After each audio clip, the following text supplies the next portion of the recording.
As I woke up today and I have a lot of time because I don't know what the fuck I'm gonna do today. I'm trying to figure out this gang shit and I don't know. Excellent. That's lots of time for you to listen to me. Hell yeah. Alright, let me hear it. What's going on? Well, so yesterday we were chilling at the cafe, right? Mari, Right. Scud, not Scud, Mari, Sherry, Taylor, Han, and I, we were just chilling and sitting. And then, Yo? Lynx, Scud, and Iona come over. And after they got there, a green car drove past us and was talking to us and stuff, and it was all fine, and they drove off, and it was a very nice and pleasant conversation. And then Lynx is like, oh, I knew they were hunting me. And we're like, what do you mean? And he told us that he was riding his bike around, and he jumped on a GSF, like, roof or something, and then they kicked him off his bike and robbed him and took all his shit, and now they're hunting him, and we're like, oh man. Anyway, right after that, Megaphone, who's one of the GSF guys, came to the Yo? cafe, and he went inside, and I said, okay, well, I'm gonna go talk to Megaphone and see what his side of the story is. So I go in, I Yo? talk to him, and he's like, why was I suspended? I'm like, I don't know. And I said, I assume it's due to the Lynx stuff. I said, can I just have your point of view about it? Because, like, Yo? it was, to me, I'm like, why was he suspended from here if it was nothing to do with here, you know? Yeah, nothing. Yeah, something happening outside the cafe. Yo? Yeah, so he was like, okay, well, this happened with one of my superiors and him, but he was jumping around and he was told to stop and he wouldn't, and I was like, okay, well, who was it? And he said, it's Billy. Do you know Billy from GSF, the hobo sort of homeless looking guy? Yo? Well, it was him that this was with, and then he called me, and so while he was on the phone, like, the first thing he said was like, I don't want any trouble with Seaside, like, I don't want any trouble with the cafe, you know, I like you guys, and blah blah blah. And I was like, well, hang on, like, Lynx is not Seaside, like, just to clear that up straight away. And he was like, oh, Yo? you know, he was like, oh, and he sounded like he was very much under the impression that Lynx was part of Seaside. 1 second, I'm just talking to Right, KJ take on it. the grass. Are you coming into the arcade? I finished talking to KJ first. Okay, alright. Bye. Gotta go back to cross 2ing. Right? So Anyways, he wasn't under the impression that Lynx was with Seaside. Yeah. So I said to him, okay, what happened? You know, Yeah. and so he began to tell me the story, and he was pretty annoyed about it because Right. he was like, okay, well, this guy was jumping around on our block, like where our houses are, and he was jumping Yeah. up and down on the mural. He was like on like the houses and on my car, and he's like, this is where we do business, you know, like this is Yeah. our sacred area, you know. Yo? And I asked him to stop, and he wouldn't, so I kicked him off his bike, and I robbed him, you know. And he said to me, I said, like, Billy asked him, do you know where you are? And Lynx answered with Southside, and he said, okay, well, do you know this is GSF turf? And Lynx is like, GSF, you know, like, it was just all very, like, he was playing dumb, essentially, Yo? which, you know, is never gonna end well. So he robbed It's not him, he gonna took end well, no. his gun, his machete, and his lockpicks. Yo? And Billy said to me, like, he had lots of shit on him. I could have taken all of his shit, but I didn't want to, you know, because, you know, Yo? he's a nice guy, and if it was anyone else in GSF, they would have fucking shot and killed him. But Lynx went on his way, and at some point there was a call between Lynx and Billy, and Lynx was talking shit to him. And then Lynx came back to the cafe, and Megaphone was here. And Taylor actually overheard this as well. Lynx was talking mad shit to Megaphone and said to Megaphone, I'm gonna get 12 boys and come down, you know, to the block and blah blah blah. And so Megaphone was like, understandably like, okay, well, it's on site then, you know. Yo? So then,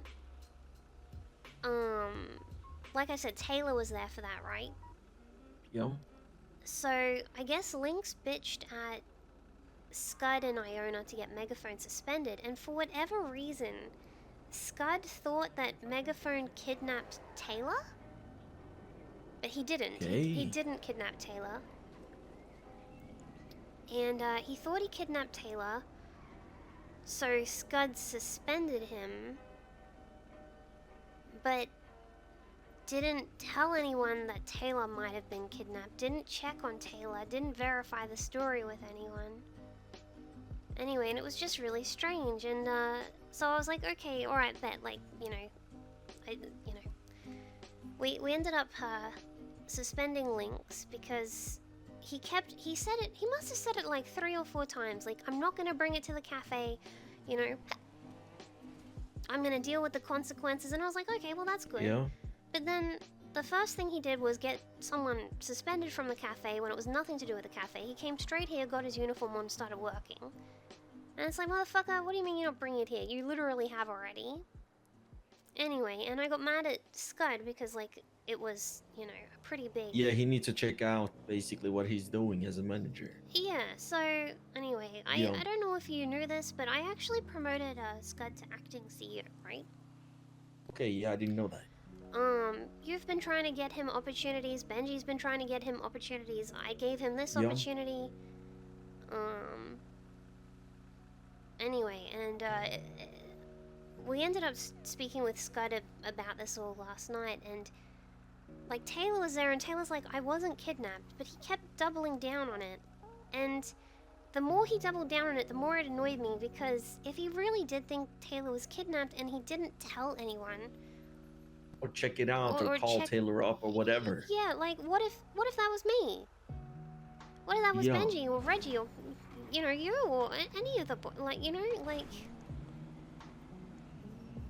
I don't know. Lynx have been acting out because, don't get me wrong, and nobody, but a lot of the people we hang out with down here, you know, like we're Seaside, we're down here, and there's a lot of the boys who come from the cafe and they come up to us and they just stand around here. You know, you can have like 6 boys, girls, whatever. They're waiting for an opportunity, but they never try to grab the opportunity. They're just waiting for us to give them something to do. Yeah. And if we don't have anything to give them to do, they go on a bike and they jump around and don't give a fuck about what's happening around. You know, like I come down here, you know, I clean up, I take away the bikes, I try to, you know, like do professional shit. But there's a lot of people just. I saw you guys yesterday when I came down here as well, Ash. You know, you had a talk with somebody looking over there, and you have like 10 people around you just waiting, Yep. doing anything.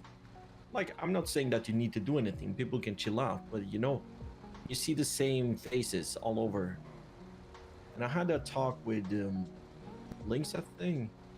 Like, he's trying to find himself, per se. You know what I mean? Like, I don't know how to explain it. I think a lot of people are. You shouldn't kinda have in to this- find a group to find yourself. I feel like that's what it's what's happening. People are like, I'm gonna join this group and that's gonna be my purpose, and that's gonna give me purpose, and then they'll tell me what Yeah. to do, you know. And I'm sort of sick of extending my hand to people and providing people opportunities, Yeah. and then them just throwing it away, wasting it, and having 0 initiative. No, but yeah, but that's the thing, because you've been giving a lot of these people a life strain, you know. But it's like I'm worried she's they're gonna waiting tow for me to KJ's come car. up and say, "Hey, I got more Oh, shit good. for you. You ready?" It's not about, "Hey, KJ, I'm done with your shit." You know, like, yeah, I would love to do more. I'm into this and that. You know, it's like they're waiting I've for the never other way been a around. person that waits for that shit. I literally run off and go do things myself, and I don't understand people who just wait. I have always been No, a but person then that will the run thing, around and do yeah, things. yeah, but me and you were the same. You know, like, I'm not just standing down here waiting for Benji to wake up. I go and do my thing, you know. And if Benji Yeah. calls me per se. You have, I don't know. Maybe we are putting that person as well, you know, from ups to downs, basically. I don't know. What's up? I guess, like, for me, like, if I stand around in the car park and do literally nothing, I don't feel like I need to be constantly, like I've already proved myself. I've already built myself Yeah. up. I've got a name. I've got a business, you know? But, like, these guys are Yeah. just standing around doing Is nothing. this a and private then, conversation? Or No. okay? They're just standing around doing nothing, and then, like, Is this a private No, no, conversation? but you're good. They're like, the amount of opportunities that's been giving out to a lot of people, and they not grabbing the opportunity, and then, you know, it goes like fucking a week and come back and I have nothing to do per se, you know. Like, then I'd Yeah. be like, okay, fuck you, man. I just walk off and do my thing. yeah. if you're not grabbing the opportunity that comes to you or trying to build out of that opportunity, that's on your end. You know what I mean? Like, if you have nothing to do, don't come back to me and bitch and complain about it. Yeah. Because you make your own bed, per se, you know? If you can't make your own bed, you need other people to make your bed for you, or fuck you. Mm. But I think we're too nice, though, to be honest. I'm kind of starting to think that too. I think we've been too nice. Yum. That gives like a premise of people feel like the entitlement because they have us around them. They can go around and do other fucking up shit, you know? But Yeah. you're like going on a bike down here and jumping on the fucking wall. Okay. But don't think you can go around the city and do the same shit to everywhere. You see what I mean? That's why as well I hate that shit, per se. Like, I hate that people just, you know, you have 10 people jumping up and down the wall because it sets, you know, present, but it's not my business, you know, so I don't say anything. I just clean up the bikes when they leave them, you know, laying all over the fucking place afterwards.